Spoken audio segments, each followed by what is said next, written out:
దండిగా సంపాదించిండు. సొంత ఊర్లో ఓడిపోతే పరుగు పోద్దని చెప్పేసి కొంచెం కుట్రలు కూడా చేస్తాడు.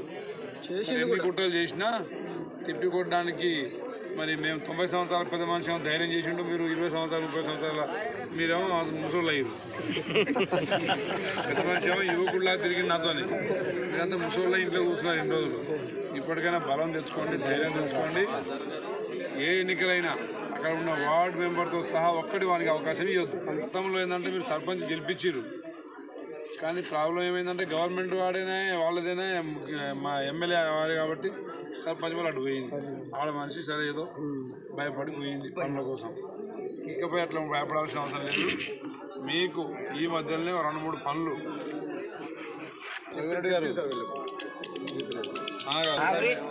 ఉగ్గంపల్లి తండాలో ఒకసారి మీరు ఏమైనా వీలైతే ఒక అడుగు పోయి ఏమేమి రిక్వైర్మెంట్ ఉందో మన వెంకటేశ్వర్లు నగేష్ మీరు పోయి సమీక్షించండి.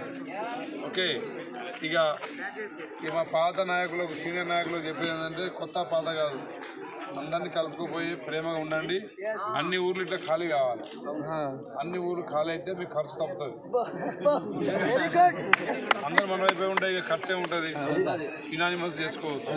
ఇనానిమస్ చేసుకుంటే గ్రామానికి 5 లక్షలు 10 లక్షలు ప్రభుత్వ పరంగా కూడా వస్తుంది. దానికి ఏదైనా వాడుకోవచ్చు. ఒకరోజు తాగితే 15 రోజులు తాగి తింటే వచ్చేది ఏం లేదు. కాంగ్రెస్ పార్టీ ఇంకా 20 సంవత్సరాలు అధికారంలో ఉంటుంది. టీఆర్ఎస్ పని ఖతం అయిపోయింది. రెడ్డి నాయక్ శకం కూడా ముగిసిపోయింది. కానీ అట్లా అని చెప్పేసి మనం నిర్లక్ష్యం చేయొద్దు, ఎవరితో పంచాయతీ జోలికి పోవద్దు.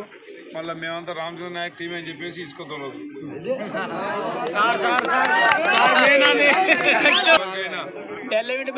అవసరం ఉంటే దానికి ఎట్లా ప్లాన్ చేయాలో చేస్తా, కానీ మీరు ఇండ్లు కట్టుకోవడానికి ప్లాన్ చేద్దాం, కానీ మంది బంగ్లా కట్టడానికి మాత్రం ఇసుక తోలనియను.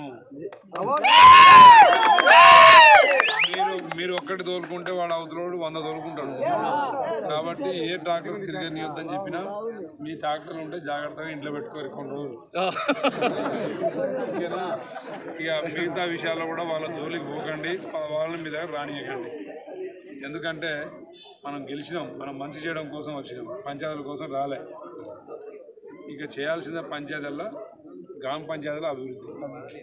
దానికి మీకు ఏం కావాలనో పెద్ద మనిషిని వచ్చి కలుస్తుండండి. నేను ఉన్నా లేకపోయినా వాళ్ళు నాకు ఫోన్ చేస్తారు.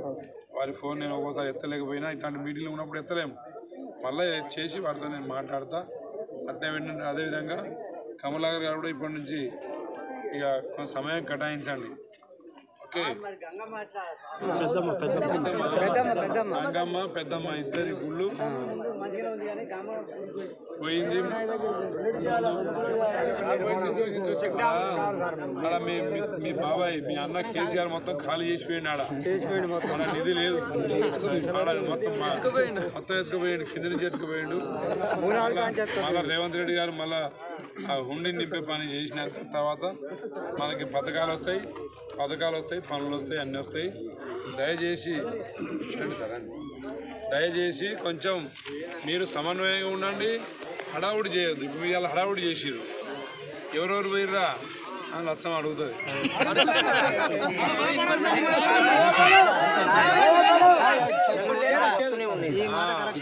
మెగ్గిపోతే పోయింది, కానీ నువ్వు ఎట్లా గొర్రెలు ఇచ్చినావు బర్రెలు ఇచ్చినావని అన్నీ అంటుంది. ఏది ఏమైనా ఓపిక పట్టండి అంతే, ఏం పంచాయతీ లేదు. అట్లా అని చెప్పేసి మనం ఎవరి తేరు పోవద్దు, మన తేరుకి ఎవరు ఇప్పటిదాకా సైలెంట్గా మీ బూత్ ఉగ్గంపల్లి చెప్పేది. నేను మీరు ఎవ్వరు లేనప్పుడే ఇల్లు తిరిగినోని, నేను భయపడేది కాదు. కానీ వాళ్ళు అప్రమత్తం, వాళ్ళని అప్పుడు నిద్రపోయేటోళ్ళు నిద్ర పోనీది లేపకూరు. ఇప్పుడే ఎన్నికలప్పుడు వస్తా, సరైన క్యాండిడేట్ మీరు పెట్టుకొని మీరంతా ఇదే ఐక్యంగా ఉంటే, నేను ఎల్లంపేటను ఉగ్గంపల్లిని నమ్మను, ఉన్న విషయం చెప్తున్నా. ఎల్లంపేటను ఉగ్గంపల్లిని అంత ఈజీగా నమ్మను. ఉన్న విషయం మేము ముందే చెప్తున్నా, పక్కకు పోయి చెప్పేది కాదు. చివరి దాకా నిలబడతారా లేదు చూసినాక నేను అడిగేస్తాను. ఓకేనా? మీరు ఎంత గట్టిగా ఉంటే నేను అంత గట్టిగా మీకు సపోర్ట్ చేస్తాను. మీకు ఏ సమస్య వచ్చినా సార్ ఇట్టాడు కూలి ఎప్పుడు రావాలో మేము చూసుకుంటాం, ఎదురు చూసుకుంటూ ఉందాం సార్. అప్పుడు మీకు కూలి వచ్చినాం సార్, మాకు భయం లేదు. మీకు ఏ సమస్య వచ్చినా పెద్ద మనిషిని కలవండి. నగేష్ ఉన్నాడు, ఇటు మన కోలాగా ఉన్నాడు, ఇటు మారపోయిన వెంకటేశ్వర ఉన్నాడు, అలా మరిపెట్టకపోతే రఘువీరెడ్డి గారు ఉంటారు. ఏ సమస్య వచ్చినా ఫస్ట్ వారిని సంప్రదించి నాకు సమస్య మొత్తం పోలీస్ స్టేషన్ సమస్య ఉంటే పెద్ద ఆయన తీర్చేస్తాడు, రెవెన్యూ సమస్య కూడా వాడు తీరుస్తాడు. ప్రభుత్వ పరంగా ఏదైనా వచ్చేది ఉంటే నాకు ఫోన్ చేస్తాడు. ఓకేనా? మరి వారిని మంచిగా చూసుకోవాల్సిన బాధ్యత కూడా మీదే. ఓకే, రిజర్వేషన్ ఇదే ఉంటుందా మారుతుందా ఇంకా అనేది తెలియదు. మొట్టమొదటగా ఎంపీ ఎలక్షన్లు వస్తున్నాయి.